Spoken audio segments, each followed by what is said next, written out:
Hello friends. और एक बार फिर आपका स्वागत है शक्ति समिट डायलॉग्स में। और हमेशा की तरह मेरे साथ है माइंड शिफ्ट साइको नीति और द क्यूरियस क्रिएटिव मोनिका। और आज हम एक बहुत ही इंटरेस्टिंग एपिसोड में हैं। और आज का टॉपिक है ऑफिस रोमांस। ये एक ऐसा रिश्ता है जो फाइल और फोल्डर्स में शुरू होता है और कभी-कभी कैंडल लाइट डिनर्स तक पहुंच जाता है। तो सोचो, किसी ने कहा कि आपकी प्रेजेंटेशन बहुत ही इम्प्रेसिव थी और अगले दिन वो लंच टेबल शेयर करते हुए मिलते हैं। तो ऑफिस रोमांस का ये सिलसिला सपनों को सच कर सकता है या कभी-कभी आपको कोई दिक्कत में भी डाल सकता है। ऐसा ही एक बड़ी फेमस जोड़ी है जो ऑफिस रोमांस से शुरू हुई और परमानेंट रिलेशनशिप में बदल गई। वो है मिशेल और बैरक ओबामा की। ये दोनों ऑफिस में ही मिले थे, लेकिन दूसरी तरफ अगर ये गलत डायरेक्शन में चली जाए तो सिचुएशन कई बारी ऑकवर्ड भी हो सकती है। तो दोस्तों, आज हम बात करते हैं इसी ऑफिस रोमांस की कि क्या रिस्क है, क्या रिवॉर्ड्स होते हैं और कैसे संभालें इन ऑफिस के रिश्तों को। तो चलिए शुरू करते हैं। काम से जो प्यार शुरू होता है और दिलचस्प सफर बन सकता है। तो सबसे पहले जानते हैं एक साइकोलॉजिस्ट के नजरिए से कि ये ऑफिस रोमांस शुरू कैसे होते हैं और क्यों होते हैं। तो दीपिका, बहुत मजेदार टॉपिक है। सबकी लाइफ में कुछ ना कुछ कहानी होती है और एक तरह से देखा जाए तो स्कूल और कॉलेज के बाद अगर हमें कोई सोशल प्लेग्राउंड मिलता है रिश्ते बनाने का तो वो ऑफिस का ही होता है। तो आपका जो भी वर्क प्लेस हो उसमें जाहिर है कि आप कुछ लोगों के साथ थोड़ा क्लोजली काम करते हैं, प्रॉक्सिमिटी में सास आस पास बैठना या एक डिपार्टमेंट में काम करना, आते जाते एक ही बिल्डिंग में आना जाना, लिफ्ट में ऊपर नीचे करना, ये सब अपॉर्चुनिटीज होती हैं नए लोगों से मिलने की। आप साथ काम करके जो टाइम बिताते हैं उससे एक फेमिलैरिटी आती है, एक बॉन्डिंग होती है। और जैसे कि आपने कहा, रोज अगर हम किसी के साथ उठ बैठ रहे हैं, लंच कर रहे हैं, प्रेजेंटेशंस कर रहे हैं या फिर लेट नाइट प्रोजेक्ट्स हैंडल कर रहे हैं या प्रेशर की सिचुएशंस हैंडल कर रहे हैं, तो हमारी एक बॉन्डिंग, कंफर्ट और ट्रस्ट तीनों ही जाने अनजाने डेवलप हो जाता है। इसके अलावा हमारे एक ही वर्क प्लेस में होने से कुछ प्रोफेशनल गोल्स भी सेम होते हैं और ये भी हो सकता है कि हमारे इंटरेस्ट कुछ सेम निकल आए, क्योंकि अगर हम एक ही बैकग्राउंड से हैं, एक ही तरह की हमने पढ़ाई की है, सिमिलर प्रोफाइल है अगर। उसके अलावा आप जैसे आपके चैलेंजेस भी उस एज ग्रुप में सिमिलर रहते हैं कि आप घर ढूंढ रहे हैं या आपका कुछ you looking for some kind of interest, entertainment interest, या आपके चैलेंजेस इंटरेस्ट दोनों भी कॉमन हो सकते हैं। और क्योंकि ऑफिस स्पेस में इतना ज्यादा टाइम एक साथ बीतता है तो आपका जो बाहर जाके अब दूसरों से मिलने में टाइम जो आपको बहुत ज्यादा नहीं मिलता, तो ऑफिस में काम करने वाला टाइम ही एक डबल पर्पस टाइम बन जाता है, जहाँ पे आप काम भी कर रहे हैं और आप नोइंगली अननोइंगली सोशलाइज भी कर रहे हैं, एक दूसरे को मेजर अप कर रहे हैं, समझ रहे हैं अच्छा या शी इज माय टाइप और like wow I like this guy, he is cute, and उस तरह से वो एक पैरेलल लाइफ चलती रहती है। और इसके अलावा वर्क प्लेस में आपको ऐसे लोग मिलते हैं जिनको आप प्रोफेशनली एडमायर करते हैं, तो वो एडमिरेशन कभी कभी अट्रैक्शन में बदल जाता है। चाहे वो आपका कोलीग हो या हो सकता है आपका बॉस हो, तो आप जिनको एडमायर करते हैं उनकी तरफ एक अट्रैक्शन थोड़ा नॉर्मल रहता ही है। वो हीरो वर्शिप कैन बिकम, अगर वो म्यूचुअल हो जाए तो वो रोमांस भी बन सकता है।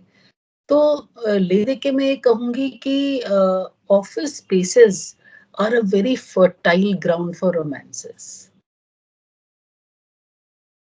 ये तो बिल्कुल आपने ठीक कहा नीति। दीपिका, आपने अपने इतने long and varied corporate experience में ऑफिस रोमांसेस बहुत तरीके के देखे होंगे, बहुत सिचुएशंस देखे होंगे, तो आप बताइए what is your view on this? तो नीति, आपने ना बिल्कुल ठीक कहा। मैंने कई सारे बडिंग रोमांसेस देखे हैं, कुछ जो अपने परमानेंट रिलेशनशिप्स में बदल गए, और कुछ जो थोड़ा मतलब ब्रेकअप्स के बाद वो डाई डाउन कर गए, they died their own natural death, कि इन्फैचुएशन से शुरू हुए और उसके बाद वो खत्म हो गई and then it got over. और ऑफिस ग्रेपवाइन से भी काफी कुछ सुनने को मिल ही जाता था। बट हाँ, और मुझे तो इसमें ना मुझे इसमें कोई बुराई भी नहीं लगती। मुझे लगता है कि इसमें जो कपल्स हैं जो फाइनली मैरी करते हैं, उनको एक बहुत ही सॉलिड इमोशनल सपोर्ट मिलती है, क्योंकि वो एक दूसरे के वर्क प्रेशर्स को पहचानते हैं। उनको पता है कि बॉस कितना टफ है कि सॉफ्ट है, तो अंडरस्टैंडिंग काफी अच्छी रहती है।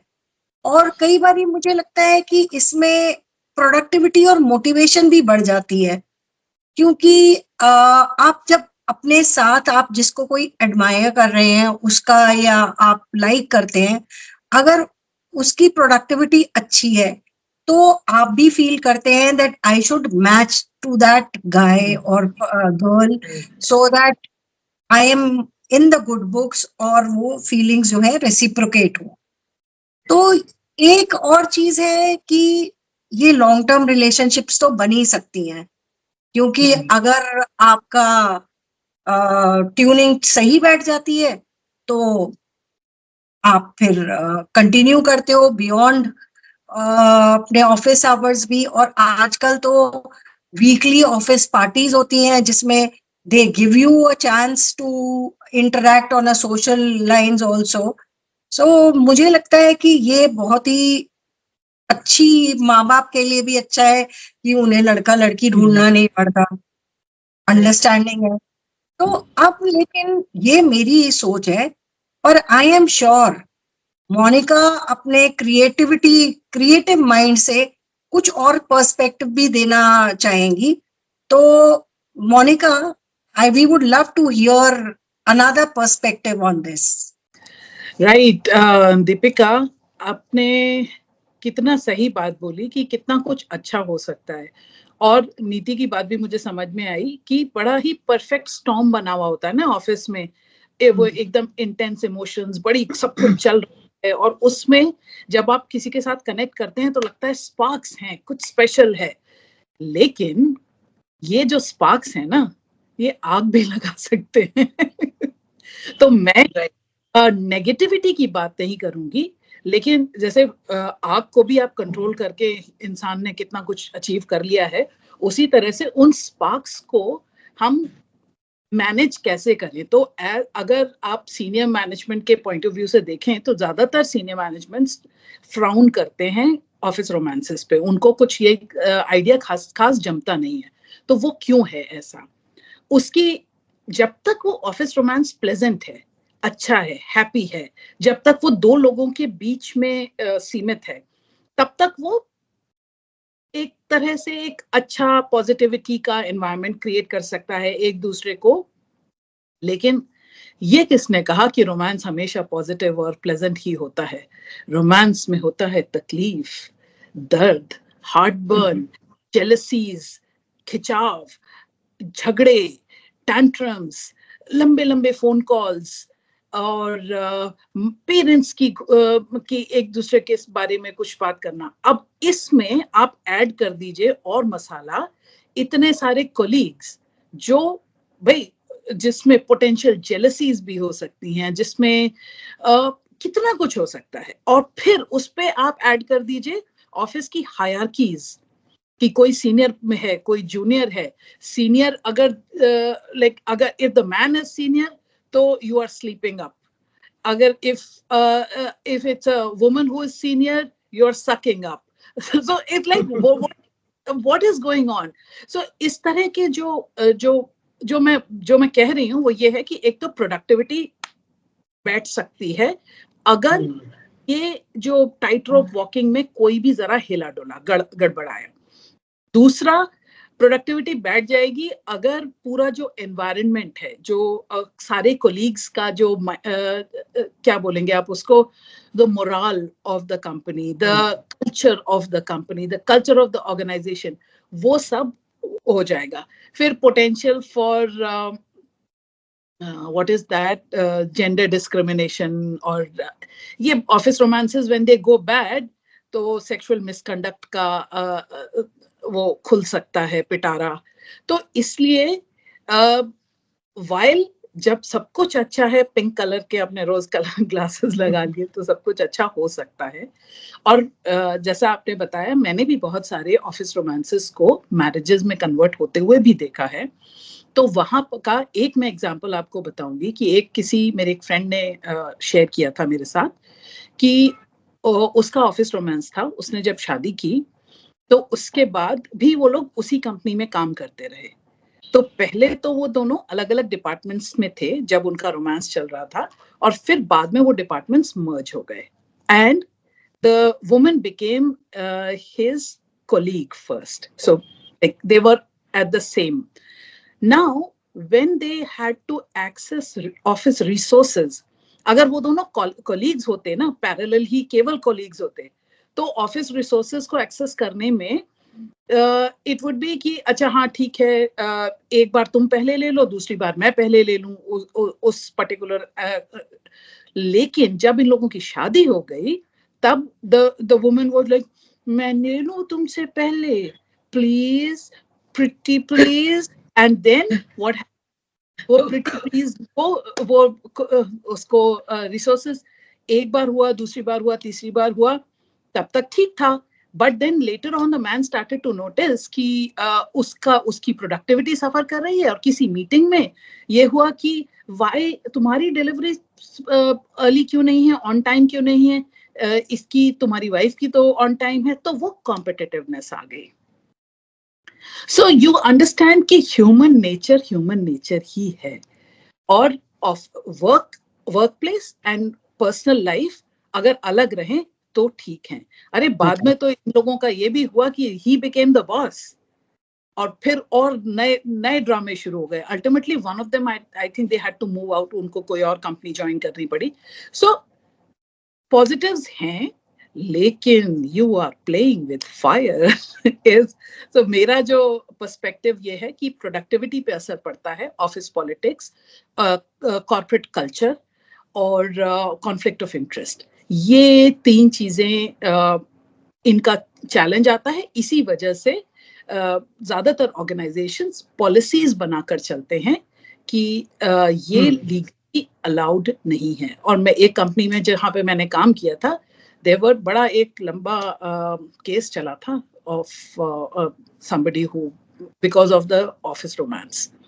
तो इस तरह के वही है कि कॉस्ट बेनिफिट एनालिसिस अगर आप करें तो कॉस्ट ज्यादा हो जाता है, और कॉस्ट जो है जो लोग इन्वॉल्व नहीं है ना उन्हें पे करना पड़ता है, which is a shame. Right, कि अगर आपने जो इन्वॉल्व हैं वो कॉस्ट पे कर रहे हैं तो ठीक है भाई, आपकी रिलेशनशिप है, आपको लंबा जाना है साथ में, तो आप कॉस्ट पे कर लें, कोई बात नहीं। लेकिन अगर ऑर्गेनाइजेशन को पे करना पड़े, अगर कॉर्पोरेट कल्चर को पे करना पड़े, अगर आपके टेम्पररी कोलीग्स को पे करना पड़े वो कॉस्ट, तो फिर दिक्कत है। तो मेरा तो यही पॉइंट ऑफ व्यू है कि no. So Monica, that was really nice, informative, as well as it was funny also. But again, I would like to go back to Neeti for her thoughts on what can be the possible outcomes of office romances. Neeti, please ये aspect और आप बताइए हमें। हाँ, तो दीपिका बहुत clearly है, 3-4 type के आउटकम्स हो सकते हैं। तो सबसे पहले तो ये होगा कि सक्सेसफुल पार्टनरशिप्स बन सकती हैं। आप वर्क प्लेस के पार्टनर बन गए, लाइफ पार्टनर्स बन गए, और beyond that I have personally scene such couples may be having they start their own ventures and their businesses, तो एक बहुत सॉलिड पार्टनरशिप बन सकती है। दूसरा, जैसे आपकी रोमांस फ्रेंडशिप पे रुक कर एक ब्रेकअप में कन्वर्ट हो सकती है, तो उसमें भी दो सिचुएशंस हो सकती हैं। If the two individuals are mature enough, they can handle the breakups well, they can वो थोड़ा उसका एक पब्लिक स्पेक्टिकल नहीं बनाते हैं, they handle their work behaviour very professionally and they don't mix their personal issues workplace पे, बिल्कुल भी उसका दिखावा या इमोशन दिखने नहीं देते हैं लोगों को।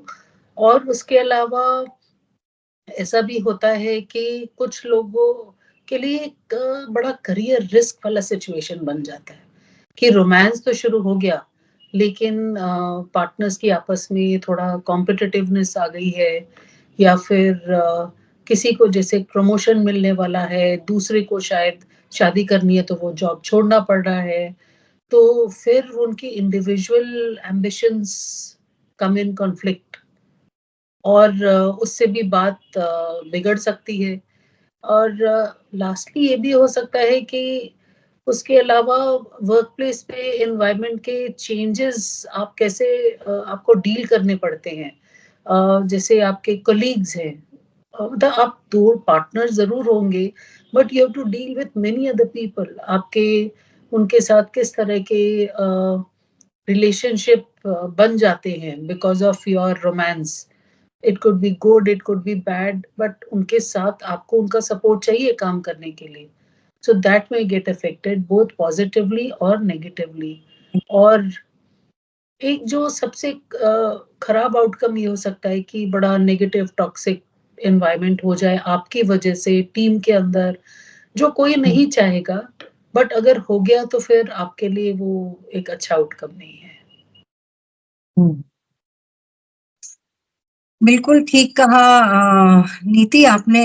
पर अब ये सवाल उठता है कि ये तो बड़ा मुश्किल है अपने मन को कंट्रोल करना, कि आप ना किसी से अट्रैक्ट हो, क्योंकि जब आप ऑफिस ज्वाइन करते हैं तो आपकी एज ही ऐसी होती है that your hormones at work, तो you feel attracted to the opposite sex.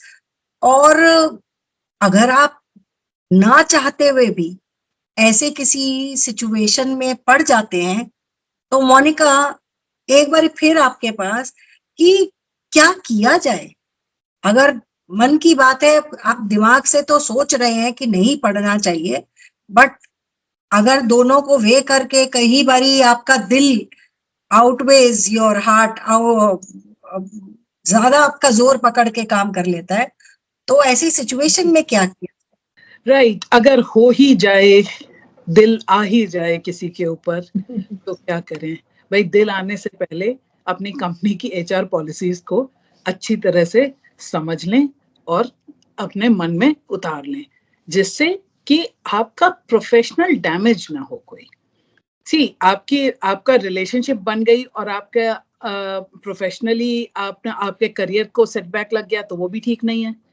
Career बन गया और आपकी पर्सनल लाइफ को सेटबैक लग गया, वो भी ठीक नहीं है। मैं तो ये नहीं कहूंगी कि किसी का भी भाई, सबका हर तरह से अच्छा ही होना चाहिए, आपका करियर भी बने आपके जैसे, और वो उम्र है जिस समय स्पेशली यंग लोगों के लिए की बात है। तो पहली बात, अपनी पॉलिसीज को समझ लें, अच्छी तरह से आत्मसात कर लें, और फिर अपना जो प्रोफेशनल कंडक्ट है, जैसे जिस तरह से आप अपने आप को कंडक्ट करते हैं, उस पर ध्यान रखें कि बहुत पब्लिक डिस्प्ले ऑफ अफेक्शन ना हो, कि आपको बिल्कुल ही एकदम प्यार आ गया सामने वाले के ऊपर, तो भी याद रखें कि आप किस माहौल में हैं, और उसकी जो मर्यादा है उसके अंदर ही बने रहें। अगर आपका रोमांस सीरियस होता जा रहा है और आपको लग रहा है कि ये कहीं किसी, मतलब एक है अट्रैक्शन, उसको तो आप सबको इन्फॉर्म करते हुए नहीं जाएंगे, लेकिन सीरियस हो रहा है, तो आप जैसे आप डेट पे जा रहे हैं, आफ्टर ऑफिस भी एक दूसरे से मिल रहे हैं और आपको लग रहा है कि अच्छा अब हम ऑफिशियली गर्लफ्रेंड बॉयफ्रेंड बन चुके हैं, तब जरूरी है कि आप एचआर को एक बार थोड़ा सा इन्फॉर्म कर दें, लेकिन with in the policy structure. आपको टू मच इंफॉर्मेशन देने की जरूरत नहीं है, जितना पॉलिसी डिमांड करती है उतनी आप इंफॉर्मेशन दे दें।